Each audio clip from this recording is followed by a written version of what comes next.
Inspiration for Teachers podcast, bringing you dynamic and inspirational educator interviews. Our fascinating guests share their professional challenges and creative resolutions for success. Discover their workable strategies, ideas, and resources to reach your educational goals. And now your host, Kelly Long. Welcome to the show, Onyis. I'm very pleased that you've joined us today because I feel that we're going to have a really exciting and interesting conversation. Before we begin and we jump into your challenge, let's talk about who you are, and could you introduce yourself to our listeners, please? Excellent. My name is Onyi Anyado, and I am a multiple award-winning international conference speaker, life coach and author, and I specialise in leadership development, entrepreneurship, youth coaching and employee development. So through my vision, I speak on different platforms around the world, teaching, training, equipping and challenging people how to become students, leaders, young people and employees of distinction. At the start of the show, Onyis, we'd like to get some immediate knowledge from you.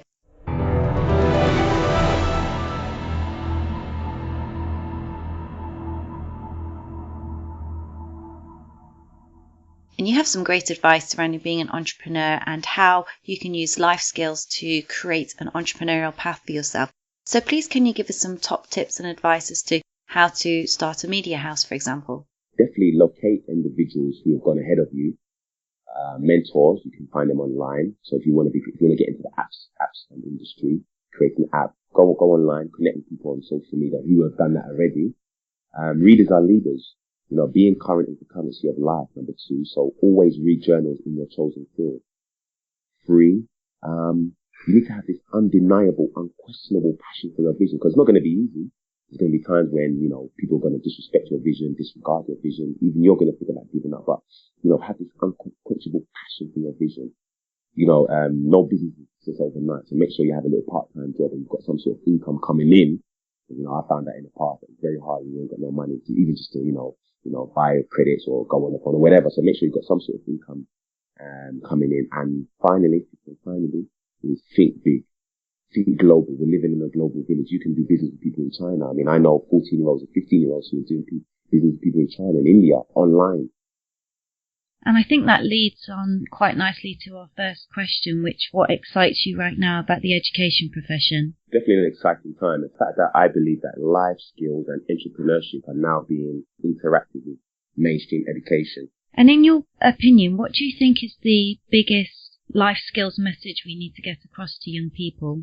For me personally, I think it's the importance of having a clear defined vision for your life.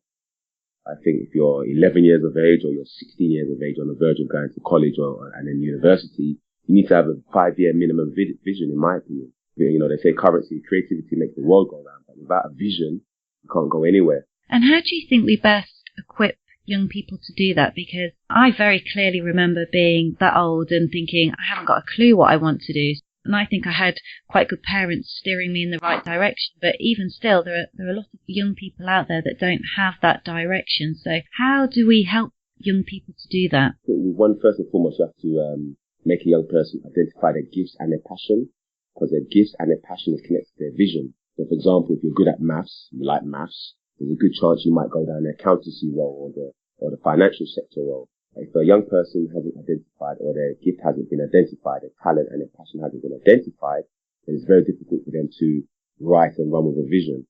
So the first thing is really making them identify their vision of their gifts and their talents. And that sounds quite an easy thing to do when we say it, but in practice that's quite hard to do. So how would a young person do that? What steps do you think they should take to identifying what their passion is? Is it just something that at that young age they just love doing, or does it go a bit deeper than that? It certainly goes a bit deeper than that. I think we have to, as I said, incorporate life skills into mainstream education, which is slowly but surely happening. So, you know, when I speak to young people in school or colleges, I always say to them, if you could do one job in the world, Richard Branson came in and you can do any job in the world, what would it be?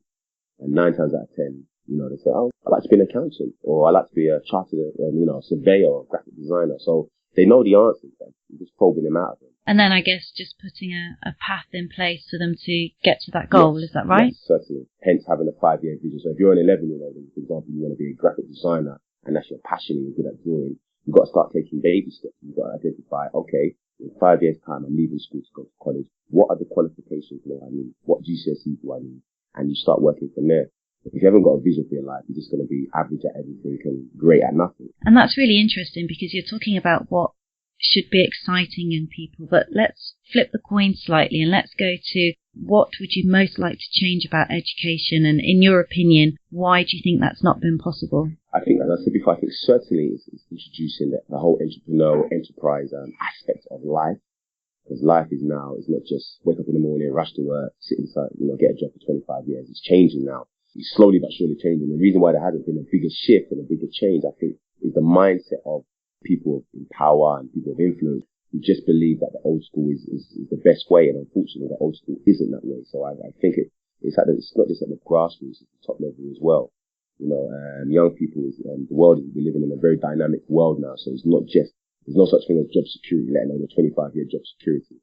And the people who are making decisions maybe have been in their job for 15, 20 years, 10 years, so they've got that job security now. So, but the world has changed over the last 10 years. In fact, the world has changed over the last 5 years. So I think that's one of the reasons why there hasn't been a big shift as yet.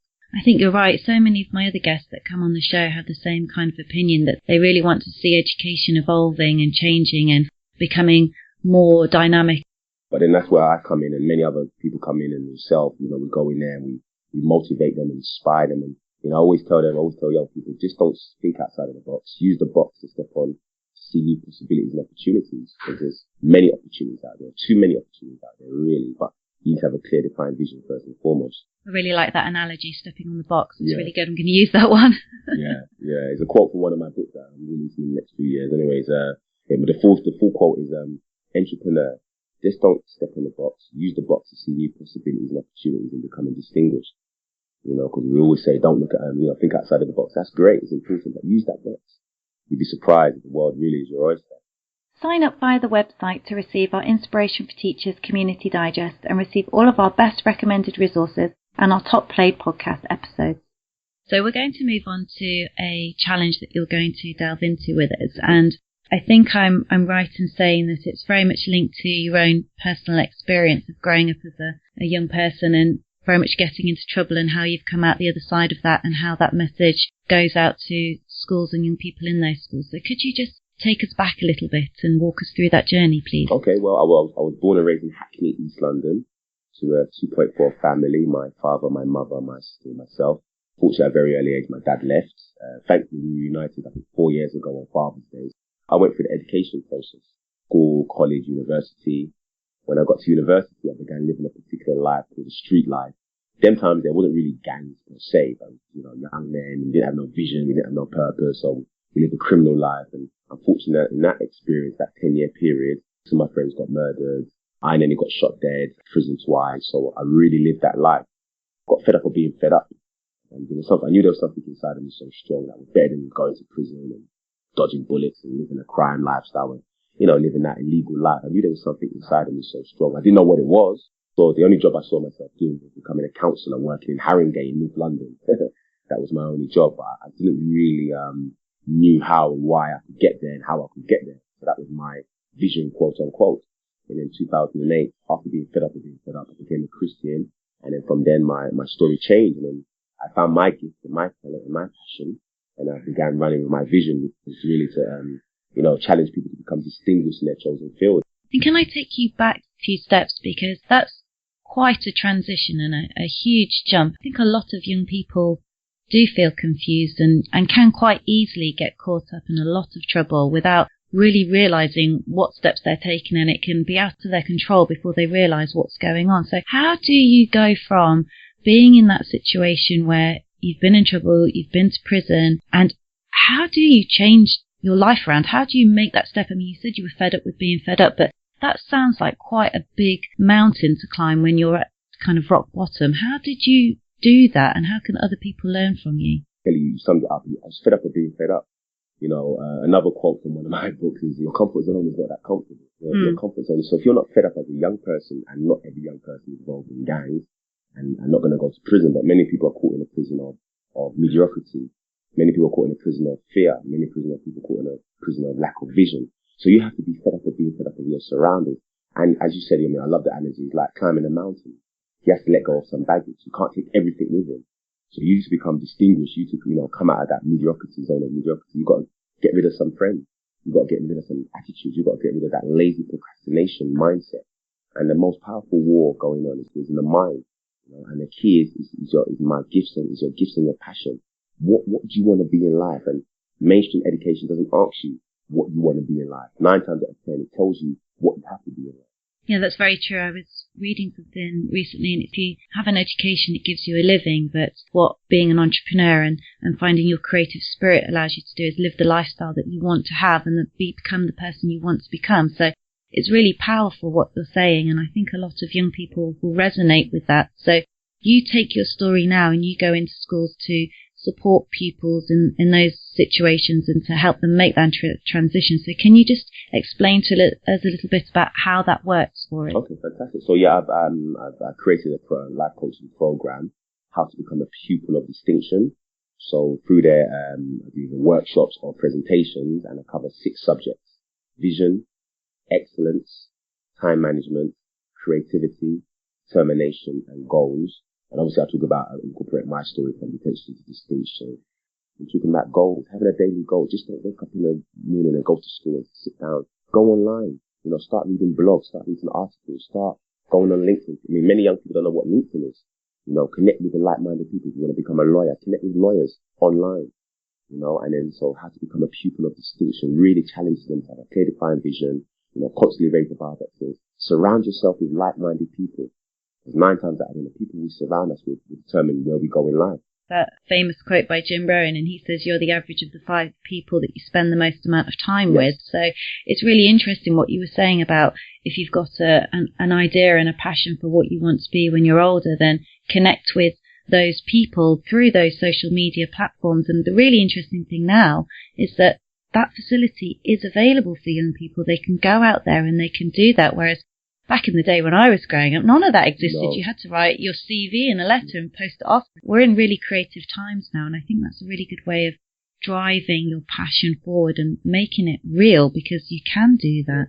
So once you go into a school environment and you have that conversation with pupils, and they're probably very much in the moment and they feel inspired, how do you continue that work forward? What steps do you provide to them so that they, so it doesn't just fizzle out, so they do actually take on board the challenge and they do move forward with it? What would you say to them to ensure that continual process of learning and development happens? Yeah, well, thankfully, I've got a workbook, Onyi Anyado Media House workbook. So, they can use that over the period of time. But one thing I realized, Kelly, is that, as a young man, I don't particularly listen to, I don't listen to rap music no more, but I still remember lyrics from 10 years ago, from 15 years ago when I used to listen to rap music. So I realized that the mind is one of the most powerful things. So whatever you say to a young person, literally 10 times out of 10, they're going to remember it. They're going to remember it no matter how small, no matter how, I've had young people I see after 4 or 5 years who tell me, Onyi, when you told me about associations 4 years ago, my associations, I made up my mind to change it. So now, at university now, I've got people who are on their own businesses now. So even what you told me from 4 years ago, the practical steps you told me, is still working today. How do you give feedback to teachers in terms of, they're with these pupils all the time and they're trying to inspire them and they're trying to get them to love their subjects and they're trying to help them to grow to become well-rounded individuals. And sometimes you're wearing many hats. You're being the teacher, sometimes you're acting as part of the parent role, sometimes you're acting like a counsellor that you said you could resonate with. What kind of information would you give to teachers to try and help young people to follow that passion? Is it as simple as just saying you need to find your passion, or do you think we need to get a bit deeper than that? Well, certainly we have to get a bit deeper than that, but then it means a total overall education system, because fortunately a teacher's job is to teach. I said them, okay, rather than teaching them, make it interactive. Ask the people questions. The great poet, rapper, Tupac said, even a genius answers questions. And I always tell teachers that young people, no matter how badly behaved or how great they are, they're geniuses. So ask them questions. What do you want to be in life? If they say, I don't know what you want to be in life, what would you want to be in life? Make them answer the question. Make them answer the questions they think they don't know already. Can I just take you back a little bit to your personal story? Because what I'm really interested in is that, you know, what you just said about, you know, the teachers in the classroom, and the teacher's role is to, you know, teach the pupils and, you know, try and help them to move forward. But a lot of a child's environment is very much based on their interactions with their peers, what's going on in their family life. So how much influence do you think education in that classroom setting actually has on that child? Or do you think that it's kind of more being influenced by the home life and who those pupils are interacting with as part of their friendship group? I mean, not everyone, in my opinion, is probably as strong as you as an individual and has that strong will. So how does somebody break out of that environment where we're over here as, you know, education, and we're saying, look at all these opportunities, look what you could do, and yet that child is very much kind of caught up in their environment and what's going on in it. So how do we help them to make that transition when, you know, their environment is so strongly influencing what they're doing on a daily basis? I think in life, every human being has got choices. Once a young person hears my story, from the bottom to the top, once they hear my story from detection to distinction, they'll realize they actually haven't got no more excuses. And it's not going to be easy to break out of mediocrity. It's not going to be easy to break out if all your friends are pigeons and you want to become an eagle. It's not going to be easy at all. In fact, it's going to be very difficult. But at the same time, you have to make up your mind. Once a young person hears my story, they've got a choice to make. They can run with my message, say, well, I'm going to try my hardest, and it's not going to be easy because I only didn't have it easy. And I'm going to try my hardest to, you know, run with my vision, take baby steps, associate myself with the right-minded people, not go to parties every night and every Friday. Or I can just say, well, great story by Onyis, let me just live my life. And, you know, your decisions determine your destiny. You know, the culture that we're living in now, if all a young person hears negative music lyrics, it's negative, all they're going to hear is negativity. So if you switch on the news, negativity. If you go to school, the teacher's shouting, behave. If you go at home, there's no love or there's no communication with your family. So if all your friends are living in a particular lifestyle, and then you're going to be drawn to that because you feel you're going to get some love from there, that's what you're going to hear. So that's what my vision is, not to be. I always tell young people, I don't want to be famous. For me, it's not about fame. But once every young person in the UK hears my story and truly understands my story and my journey and where I've come from and where I'm going, I'm telling you, there's no more excuses. I didn't know my dad for 25 years plus. 6 of my friends got murdered. I only got shot dead. You know, but then I had to go back to adult college after 10 years of not being in education. I had to go back. I had to make up my mind. I had to go through the pit, and go through the, you know, the prison mindset and you know, and it hasn't been easy. It's not even easy now. But I've made up my mind that I'm going to fulfill my vision, which is ironically for other young people in particular to achieve their vision with excellence. And how have you stopped your past and all the troubles that you went through in your criminal record? How have you stopped that from holding you back? Because a lot of people would think, I'm never going to do this. I'm never going to be able to achieve all the stuff that I want to achieve because I've got this past. Everyone makes mistakes. Whether you're ex-president of America, whether you're an MP of in the House of Commons, whether you're a footballer, every human will make mistakes. You know, I always tell young people, whatever happens in your life, you know, turn your mess into a message. Turn your breakdowns into breakthroughs. My mess was a criminal record, was prison, but now, and when young people hear my story, that wow, this guy was an criminal, he went to prison twice, they're more inspired and more challenged to say, wow, that if this guy made it out of that negative lifestyle, I haven't got no excuses. I think a lot of it comes down to choices. Yes. How you are constructing what you think your environment looks like, and if you're willing to start looking at it in a different way, then you can actually make that breakthrough with a lot of determination and a willingness to do it. Oh, yeah. Okay, Onyis, so thank you very much for sharing your story with us. Let's move on to our inspiration round. So it's a quick fire round of your ideas and your resources and what really inspires you to inspire others.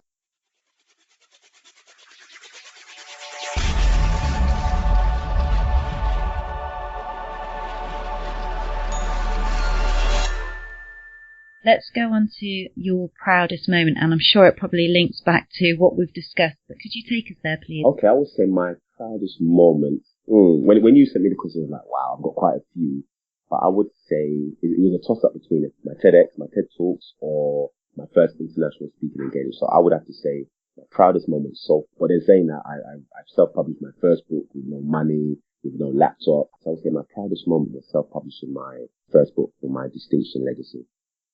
So how did you actually get that up and running? Because, it sounds like you had a lot of challenges ahead of you and a lot of hurdles to get over. So how did you actually get to the point of publishing your book?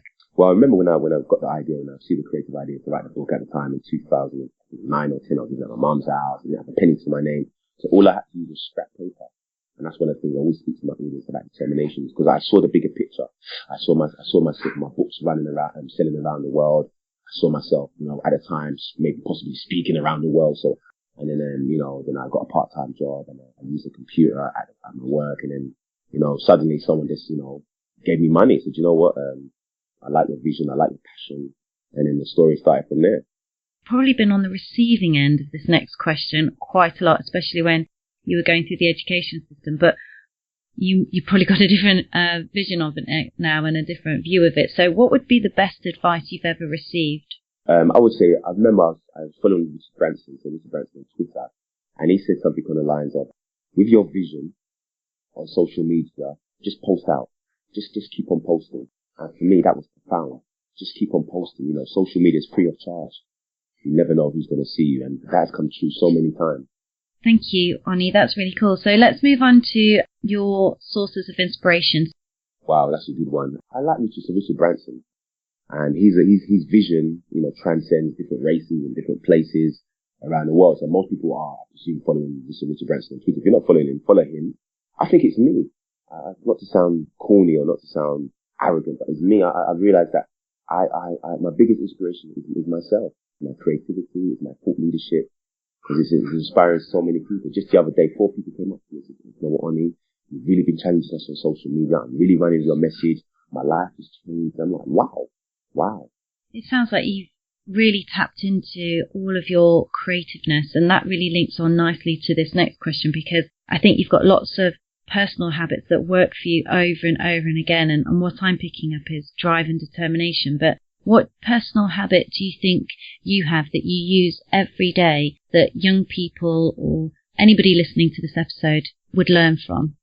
Writing daily goals to your big vision. So, for example, if you're a young person and you're 14, 15 and you want to become a lawyer, your daily goal every day should be to, say, follow someone on Twitter, interact with someone on Twitter, or read a journal on law. Can you share with us a resource that you think our listeners would benefit from and would add value to them? Okay, certainly my second book, it's been re-released. It is called The Doorway to Distinction, 200 Quotes to Inspire You to Reach the Levels of Excellence. There's a book by an entrepreneur called Daniel Priestley, Becoming a Key Person of Influence. I read that, and it has stages and where you are as an entrepreneur, and in fact, even as a young person, really, it's for everyone and anyone, but really for entrepreneurship. Onyi, thank you so much for your time. We're now at the end, and thank you so much for your time. I really appreciate it. You. How can our listeners best get hold of you? Yes, via my website. It's www.omediahouse.com. Via Twitter, that's Onyi Anyado. Thank you for joining us today on Inspiration for Teachers. For more resources, tips and advice, visit our website, inspirationforteachers.com. If you enjoyed today's episode, we would love to connect with you. Just click like on our Facebook page at facebook.com/inspirationforteachers.